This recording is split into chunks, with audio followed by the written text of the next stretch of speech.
Good afternoon, Prescott, and it's time for the KYCA PM show. This is Pat Kuykendall live down on Henry Street in beautiful downtown Prescott.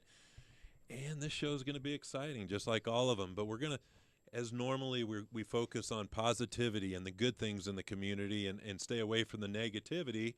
And glad to have Dennis Gallagher and Colleen Wilson from the Western Heritage Museum. Welcome.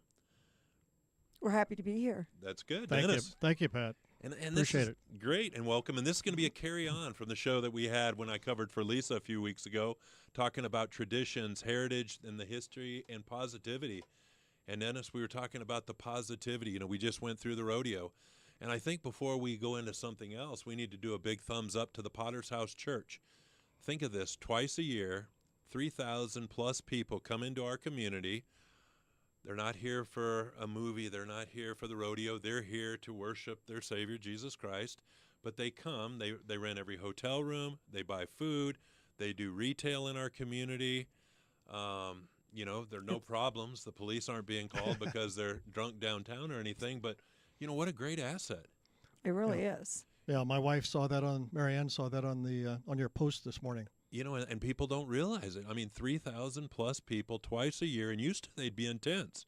So could you imagine with the Prescott, Arizona 95 degrees going into 100 degrees, being in a church tent, which they did for many years. Right, I remember. And then being here in January in the cold, but that was before even the parking lot was paved. You know, there was a lot of times that parking lot was still dirt out there, and they'd come in, and you know, when they put on their fancy duds when they come to this Potter's House conference. But you know, these people are dedicated, coming in from all over, probably all over the country, all over the world, because they have missionaries, but coming in and being a big contribution to our sales Economy, tax, yeah. our economy, our bed tax. Sure. You know, I think we need to do a better job of telling people thank you in our community and saying, hey, we're glad you're here. Thanks for coming. You're spending money in our community. You're helping our retail. You're helping our bed tax.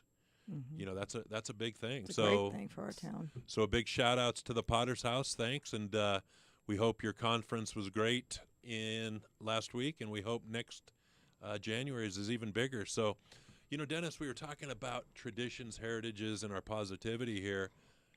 You know, your vision on the Western Heritage, you know, the foundation, the board, your fundraising efforts. You know, can you just kind of go into an overview again of your vision for those that didn't hear the show when I covered for Lisa a few weeks ago? Well, pretty much started back in 2012, around that time frame, maybe even a little earlier, where I was looking for more of our history and heritage downtown. And there seemed to be an absence of that. And also, some of the Western stores were closing and moving out of Whiskey Row. And so there seemed to be a real absence of our history and heritage downtown. And, you know, I'd put on Prescott Western Heritage Days from 2009 till 2012. And then when I mentioned, I'd mentioned previously about all the heart issues back in 2012, I changed my focus. I stopped doing new sculptures. I stopped the Prescott Western Heritage Days, and I wanted to create a legacy. And so I started thinking about the scholarships, giving these high school kids scholarship if they're doing anything to help preserve our heritage. And then also started putting all the documentation together. I think I mentioned to you it was kind of a strange business plan for creating this Western Heritage Center, because there was not going to be any, at the time there was no guaranteed income or funding. Mm-hmm. We weren't going to charge admission. We weren't going to have a paid staff. We weren't going to charge the museums and other organizations for space on expensive Whiskey Row. Boy, you were building for failure there, weren't you? Right, yeah. I think I mentioned people were lining up around the block to be a part of it. There you go.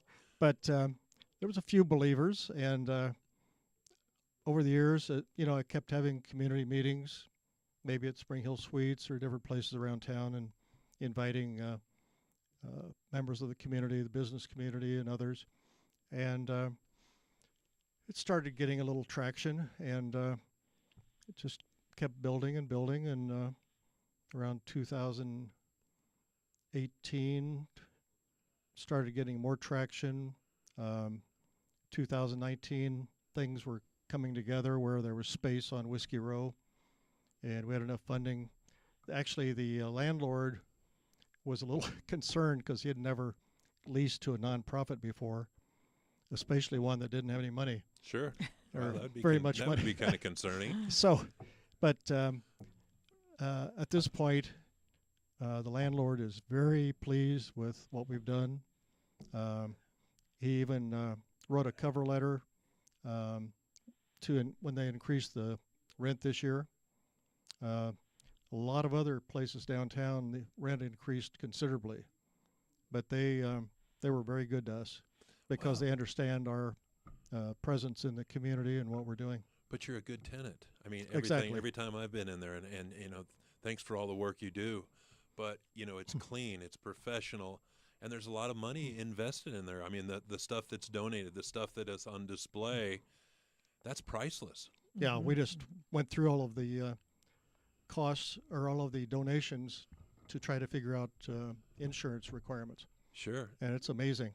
So, so Colleen, you sit on the board then also? I do. Okay, and what's your job on the board? I'm VP of Operations. Oh, wow. I started volunteering, I think, 3 years ago, probably 3 years ago. I took a class by Elizabeth Ruffner at Yavapai College, Right. and I met another volunteer in class, and he said, you need to come and volunteer at our organization, and I've been there since then. And I've been on the board for about 2 years, maybe 2.5 years, I believe. And you do have an accent. Where are you from Oh, my before gosh. Prescott? Before you got here? Well, I'm from New York New York, originally. nice, Walked the nice. dog, and then I moved to Minnesota. Yeah, you betcha. Nice. So it's kind of a mix. It's kind of a mix. So that's interesting that you picked up on. Well, this is going to an be a little bit of a accent. culture shock. We just speak slow. Right. That's all we know how to do. So That's hey, the all I know, Al. That's it. Well, the phone lines are open, and let's bring in some callers, and talk about traditions, heritages, our history, our positivity. The phone lines are open 928-541-1016. But let's go back to the culture shock. So, big city in New York. No, actually Long Island, but I moved away when I was 13. Okay. And I moved to Phoenix in 1971. Oops, I just oops, I Showing didn't the mean age, to. showing the age. Forget about what I Let said. me add There that you up go. real Yeah, quick. let's I calculator. my family moved to Phoenix in 71, and I quickly lost that accent, and I lived there until 91, and then I moved to Minnesota. So I actually, funny thing is when we were moving here, my parents had to convince us kids that it was a good thing to move to Arizona, and they said we were going to have horses and we were going to have a swimming pool. And when we moved here, we got a garden hose and lizards. Nice. So, not even the little blow up swimming pool. No. No, we not did good. eventually get a swimming pool. There were 8 of us against my 2 parents, and we did eventually get a swimming pool. In ground or above ground. It was in ground. Nice. in ground. That was moving up. Yeah. But I love Arizona. And you've been here how long? Well, I moved away. I lived in Minnesota. My husband and I moved to Minnesota in 91. We lived there for 28 years. And when we came back to Arizona, we didn't want to be down in the valley. My family's down there. We wanted to be close, but it's too hot. It's too big down there. Right. It's too crowded. Right. So we started looking around Arizona. My husband and I came here before we had even gotten married, fell in love with Prescott. Right. And we thought, let's just go back and take a look at Prescott. And we came back and fell in love with it again Right. and moved here 5 years ago. Wow. And it Love kind of it. grew on you. It has. I mean, we just love it. We wouldn't want to be anywhere else. And our traffic isn't too hefty for you? Well, it's getting a little busy. It's a little busy. At That's- 69 when I go to pickleball, I've noticed it's getting a little crowded. No, it's nothing. It's nothing, Driving it's here, nothing like Phoenix. no, No. For all those folks that spend a lot of time in Phoenix, this is nothing no. compared to It's Phoenix. fabulous. I love driving back up from the valley, and I see that big giant flag in Mayor, and I Oh, yeah. say, I'm home. Yeah. Yeah, that's it. So, hey, we've got a caller on line 1. Ryan, welcome to the KYCA PM show. How are you, brother? Good. How are you? Let's talk about something that's some of Prescott history, been going on a long time. Antelope Yes. Hills Golf Course. What is it? The Outhouse Open. Outhouse Open. Yes. Nice. Yeah, Outhouse Open is a golf tournament. We are on our 62nd annual. My grandfather and four, I like to say, four good old boys from Glendale, Arizona, started a tournament years ago in 1963. And they were all part of the Rotary Club. They were all members over at Wigwam, at the time Country Club. Now Wigwam is an open to the public golf course. But four business owners. We had Irv Beatty, who was an attorney. We had Charles Whitney, who was my grandfather. He was a mortician. We had James Lochner. He worked for APS at the time. We had Charles Boots, who many of you may still see the Boots and Duke Sign Company, and John Seeley, who was an accountant. And all five symbols, if you ever see our logo, if you ever get to go to Antelope Hills in Prescott there, the clubhouse above the general manager's office, we have a large plaque up there that says the Outhouse Open, has our logo. And around the outhouse, the actual old school looking outhouse, exactly how it sounds, there are five emblems that signify the originators. And now we have sons and grandsons of the originators still on the committee. There's 6 of us. And Jeff Boots actually has a house up in Prescott. I know the Seeley family still has a cabin up in Prescott. So we love the area, and this tournament means the world to us and everybody that plays in it. It's 136 players that come up to the Prescott area. Many of us come up Thursday night, play a practice round on Friday morning, and then the tournament is Saturday, Sunday. And we like to not to go off topic, but Founding Fathers in Prescott is where we like to spend some time on Thursday nights, in case anybody knows about it. And you also like Prescott Resort, which is good, right up on top of the hill. They've been taking good care of you, Steve Brissetti, and the team up there for many years. So they have Steve Brissetti over there is wonderful. We've stayed there since it was a Sheraton. It's a great spot.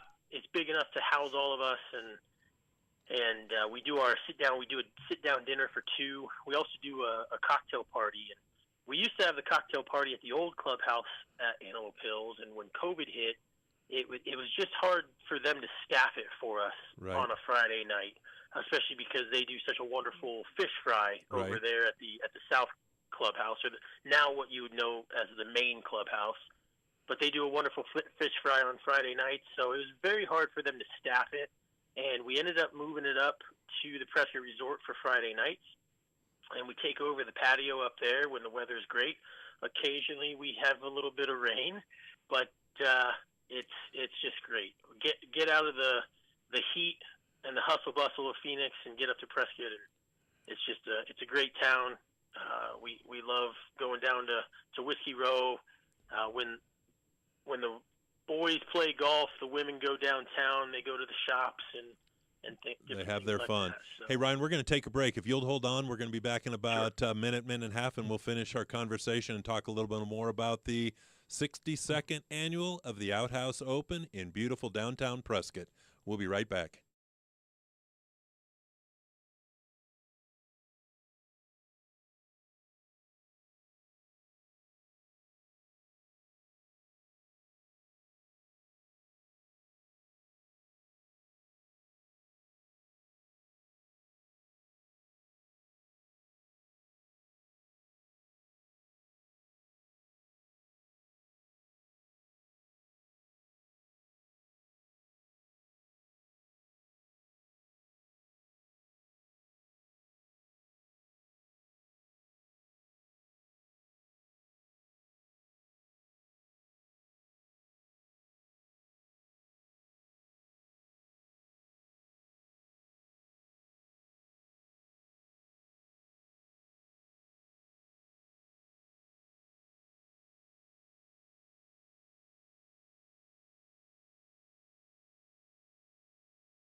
And we're back with the KYCA PM show, and we've got Ryan Whitney with the 62nd Annual Outhouse Open on the line. So, Ryan, this is a tournament that your fathers or your grandfathers put in, your father and the fathers of the actual board now, either still serving or are running the board.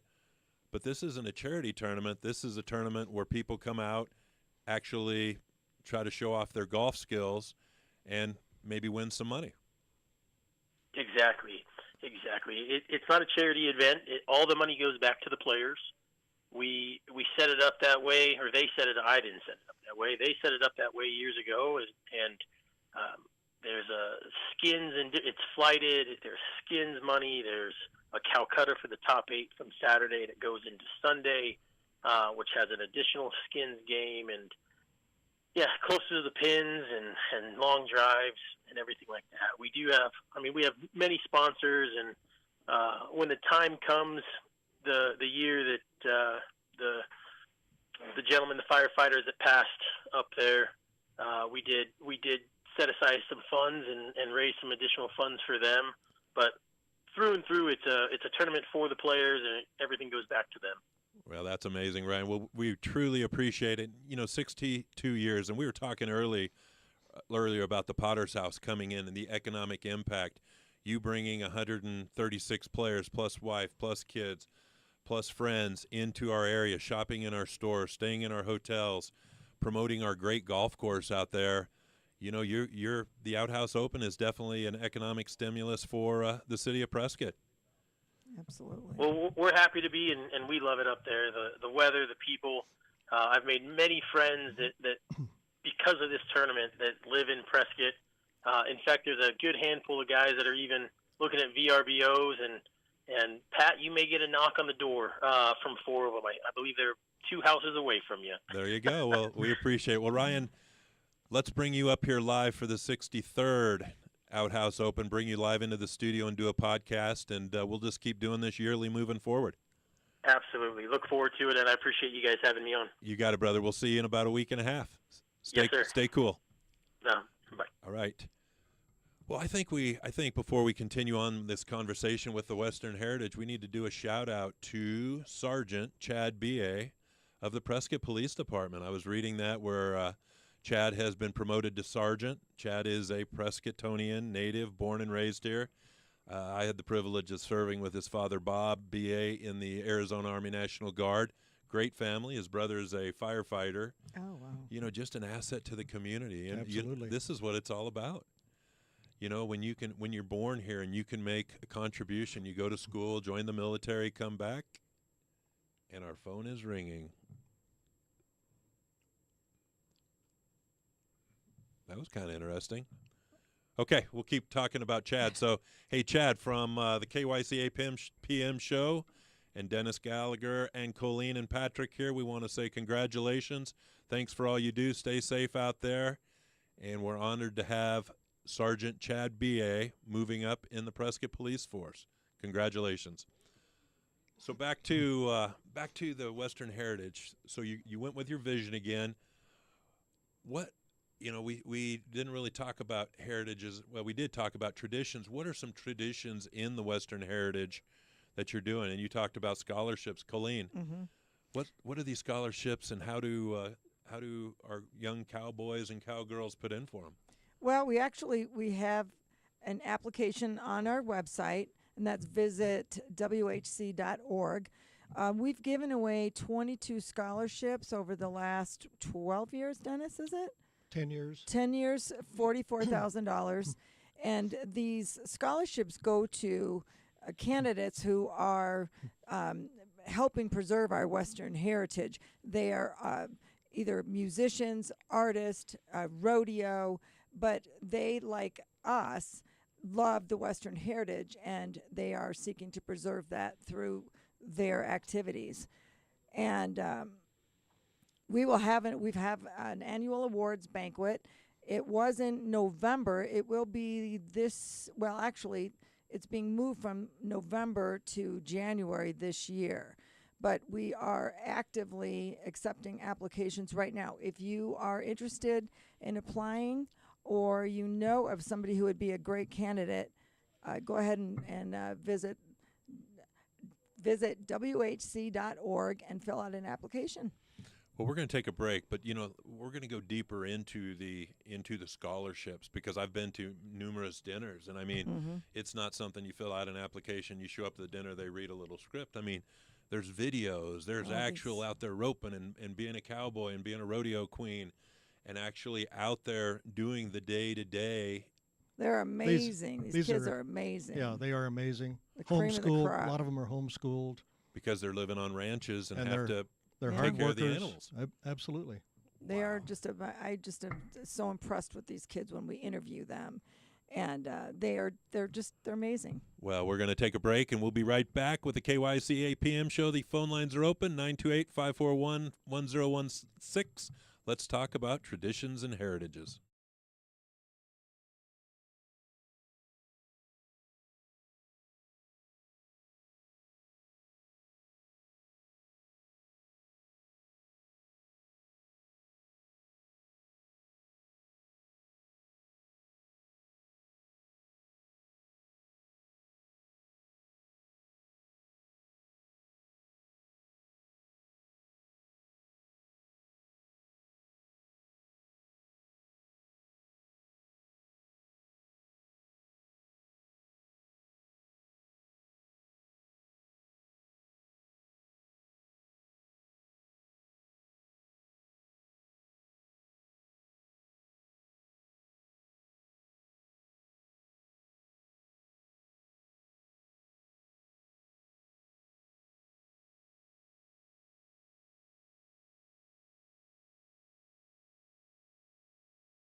And we're back with the KYCA PM show, and the phone lines are open, 541-1016. Hey, want to do some announcements to our friends at Summit 4x4 and Trails for Tatas. They're going to be doing a fundraiser on August 15th, starting at 10:30 a.m. at Mod Pizza, and this money, a certain percentage of it goes to the Trails for Tatas, where they raise money for the breast cancer unit over at Dignity Health, Yavapai Regional. And also on August 5th, Monday from 5 to 6:30, the cost is free at the club at Prescott Lakes. We have the Vets Connect, our quarterly Veterans Business Mixer, where you can join us for an evening of networking, collaboration, and support at the Vets Connect Quarterly Business Mixer. This event is designated to bring together veterans and allies from all walks of life to connect, share insights, and build valuable relationships. So we'll see you August 5th at the Prescott Lakes. Thanks to Kelly Welch and her team for hosting this great event. So we were talking about scholarships, and these aren't scholarships because you ace a test on English, or probably many of the applicants are very good students too. They Yes, are. they They are. are. They all are. But you're going in on their skills Yep. besides academic, rodeo, Western heritage. Yes. And- FFA. Just there's a number of areas that qualify, but it's got to have something to do with preserving some of our heritage. Wow. We've had musicians, we've had artists. In fact, one of our recipients is in Nashville right now. He's a recording artist in Nashville, and his name is Johann. What's Johann's last name? Glidden. Glidden. And he has a sister too that was also a recipient. Yes, very talented family. And we've had several pairs of siblings that have won, a couple years apart. But they're all amazingly talented kids. Yeah, actually. Go ahead.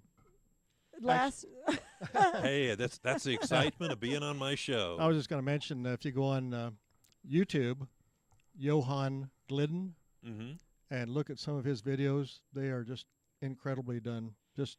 He's got a great voice. They produce wonderful videos.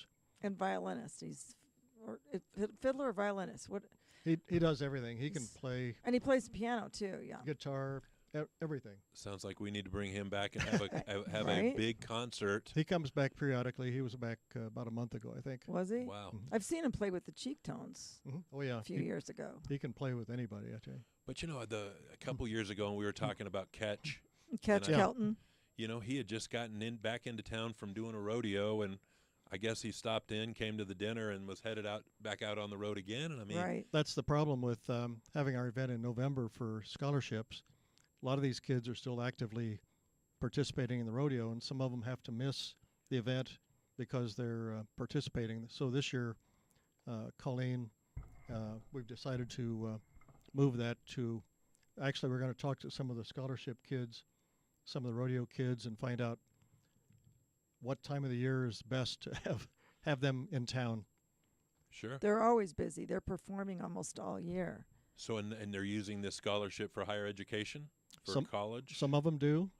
Some of them use it for whatever they're participating in. I've had them use it for fiddles, for rodeo, for saddles, Saddles. various things. Yeah. But about 50% of them, I would say at least, have used it to go on to college. Wow. And where they're going to either do college rodeo or continue the Western heritage now at a college Or they- outside of Prescott. So or they they're go carrying- into veterinary schools Right. and things like that. Well, they're carrying the tradition out of our county or out of our city into statewide, nationally, maybe even out of the country. So that's great. So we're going to take a break. We'll be right back with the KYCA PM show right after this announcement.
And we're back with the KYCA PM show. And before we go back with Dennis and Colleen, I'm going to talk about the 100 Men, 100 Women Who Care event coming up on August 21st, 2024 at 5 p.m. at the Prescott Resort.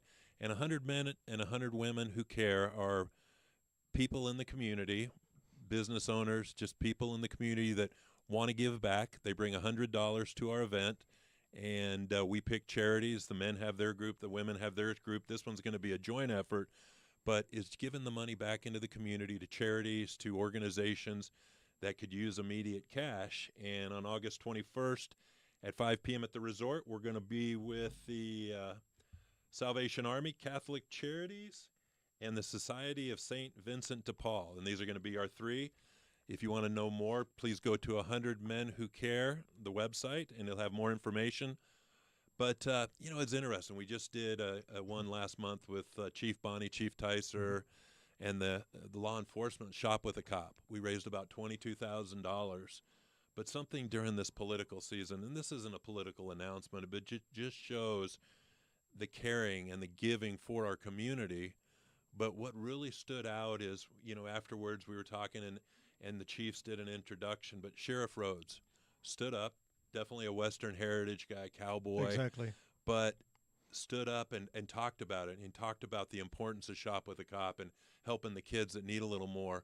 But something that stuck to my mind was when Sheriff Rhodes said, you know what, it's political season, and I know people, I'm raising money, but he goes, instead of raising money for my campaign, I encourage you to give money to Shop with a Cop. And I'm thinking, you know what? That's fantastic. How much more could we give back? We see all these signs, they're nice, and I understand we're trying to get votes. But if that money, whether running campaigns and running signs, if it was going back to good causes, Shop with a Cop, Sure. organizations that need it. And I know everybody's generous out there. The politicians that are running are very generous. But it just stuck home when he said, you know what, instead of donating my campaign, I wish you'd donate to Shop with a Cop. So, a big thumbs up to Sheriff Rhodes, and thanks for all you do in our community. Let's go back to the Western Heritage, though. We talked about scholarships. So what are some displays that you've really, really enjoyed having, Dennis, and what gave you the wow factor for having them? Well, I think one of them is the Rough Rider exhibit. A lot of people don't know that Rough Rider Troop A originated here in Prescott. Can you imagine why Troop A from Arizona would come first for an event in Cuba? The Spanish-American War. Right. Why pick these people from Arizona? Well, they wanted guys that could ride and shoot and so forth. Sure. The funny part is, or maybe not funny, but ironic, they got all these horses back to Florida, and the ships weren't able to accommodate the horses, so only the officers were able to take their horses. There was over 1,000 horses left behind in Florida, so 2 of the troops had to stay behind, take care of those horses. Wow. That's amazing. It's amazing because they had to take these horses down to the ocean every day. Obviously they had to feed them, Sure. take care of them, while their partners were down in Cuba fighting the war. People complain about their electric cars trying to find a station. Could you imagine having a horse out in the middle of nowhere with no water and food, and On you a having beach. to find? Yeah, exactly. But having to find, taking care of your animals. Yeah, they had a difficult time getting the railroad cars they needed to move the troops. They Mhm. also had a hard time finding the ships that would accommodate all of them Wow. to take them to Cuba. But it started here. And tell me a little bit about the display. What items were in the display? Well, I mean, we have some actual uniforms. This is from 1898, so these uniforms are, very old. We've got all kinds of documents. We've got some books. We have different personal items in the display. Many of the items that we receive that are either on display or that have been donated or on loan are from local families. Right. Wow. Yeah, these items were donated by 3 granddaughters and then one grand cousin, I believe. And so these ladies, this was right after we opened the doors. Actually, they had contact with one lady up here in Prescott, and they heard about the center, and they brought in boxes of stuff. They'd never really gone through and inventoried them before, so we did that. But that's one of our favorites. And then, of course, the Museum of Indigenous People have a beautiful museum, or a beautiful display there. The film history is very interesting. You know, we had studio here before Hollywood. Sure. First movie here was 2012. And during the teens and 20s, there was a load of movies made here in the Prescott area in Yavapai County. I think he means 1912. What did I say? 2000. Yeah, that 1912, Yeah, that's That right. wouldn't be that impressive. No? We made some movies then, too. 1912. I imagine black and white. Right. There But you go. the most recent one was the Fort... Fort Whipple? Fort Whipple. Okay. I just lost it for a minute. Yeah, Fort Whipple exhibit. We just put that Oh, in I thought you meant movie. I'm thinking, I can't think of a No. movie fort. Wow. just a couple months ago. So that's latest one. There's a lot of interest in that. Well, and that was Fort Whipple was the first territorial capital of Arizona. So, you know, amazing history right here. So we're going to take a final break. The phone lines are open, 928-541-1016. And when we come back, Dennis and Colleen are just going to have the last minutes to talk about what's on their mind and showcase the Western Heritage Museum. We'll be right back.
And we're back with the final segment of the KYCA PM show. We've got Dennis Gallagher and Colleen from the Western Heritage Center, and they're going to close it out, talk about what's going on, events, and how to donate. Dennis? Like Colleen mentioned before, our website is visitwhc.org, and there's a place on there to donate. Of course, you can come into the center, donate. Like we said, it's free admission. We wanted to make sure that everyone had access to our history and heritage, and that's why we operate the way we do. We do have membership applications of the center, and we're always interested in getting more members. And of course, we have a big event list coming up. Maybe Colleen can go over those with you. Sure. Let's see our events. So we have speaker events in the center, and those are once or twice a month, and we have some great speakers coming up. Brad Courtney is going to be talking about Doc Holliday on July 31st. Oh, you know what? Is that sold out? My gosh. Oh, you know what is that? We have a second show. Yeah, this is the second show. The first first one's sold out. Oh, my gosh. But this one, I think there's still a few seats available. Not many, though. That's July 31st. August 4th, we have Wyatt Earp. That is a special show that will be at the Elks Theater. He is the great-great-grandnephew? Great-grandnephew of Wyatt Earp. He's a fantastic performer. There are still tickets, but that is selling fast. August 14th, there's going to be a Doc Holliday plaque dedication. And again, there'll be more information on our website, but that will be behind Bashford Courts in the alley, is actually where the plaque dedication will be. There will be a reception immediately following is it the Marina Room in Hacienda? I believe so, yeah. And tickets are on sale for that, and then those can be purchased at the center. On August 28th, Manuel Lucero, who is the director of the Museum of Indigenous People, will be speaking at the center. September 18th, Conrad Jackson. This should be interesting. History of the fire department here in Prescott. And then October 23rd, Warren Tracy. He has spoken at the center before. A fantastic speaker. He talked about living at Phantom Ranch. He lived there for quite a number of years. Phantom Ranch, if you don't know, is at the bottom of the Grand Canyon. And he's a great speaker. So he's back by popular demand. And then our major fundraising events, we're changing that up a little bit. We will have the scholarship. It'll be a scholarship cocktail reception, and that'll be in January. Details about that will be on our website. And we do send out occasional emails, so you'll hear a little bit more about that soon. And what else, Dennis? We are going to have our big annual gala. It will be next year in September, likely the end of September, instead of June, which we've done the last couple of years. And again, more information forthcoming about those two events. One thing I'd like to mention is for those that went to the Teddy Roosevelt show at the Elks Theater that we put on last January, that was incredible. We had a dinner upstairs, a small dinner, and Barry Barb catered that. It was fantastic. So we've got him coming back. This is Joe Wiegand from the Theodore Roosevelt Foundation up in Madera, North Dakota. He's been doing this for 20, 25 years. He eats, sleeps, he lives Teddy Roosevelt. Wow. So we've got him coming back March 29th, and that'll be a sellout at the Elks Theater.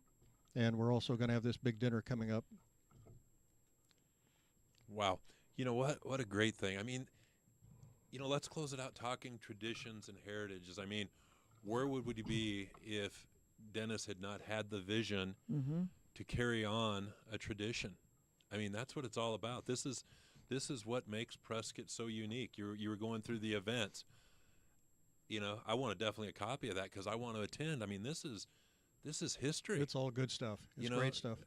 You don't need TikTok. Just go to the Western Heritage Center, and you're going to learn more about history and our traditions. Mm-hmm. I believe this is why, some of the reasons why the state awarded us the Governor's Heritage Preservation Honor Award this year. Wow. That's amazing. Tell us a little bit about the award. Well, that was at the Elks Theater also, and so we brought all of the board members and volunteers that were there up on stage, and I think there was a picture in the paper. I can't remember, but anyway, it's a tremendous award for us. A lot of visibility statewide. And then you got another award, didn't you? Twos, right? That was this one. That was that one. Okay. Tell us about that one. Well, that was a personal award. That was the night before. That was also associated with the Arizona Preservation Foundation, and in cooperation with the city. And that was the Elizabeth Ruffner. Elizabeth Ruffner. Oh my gosh! Uh-oh. I just wrote about it in the newsletter. There you go. Anyway, it was another state award, but it was presented by the city.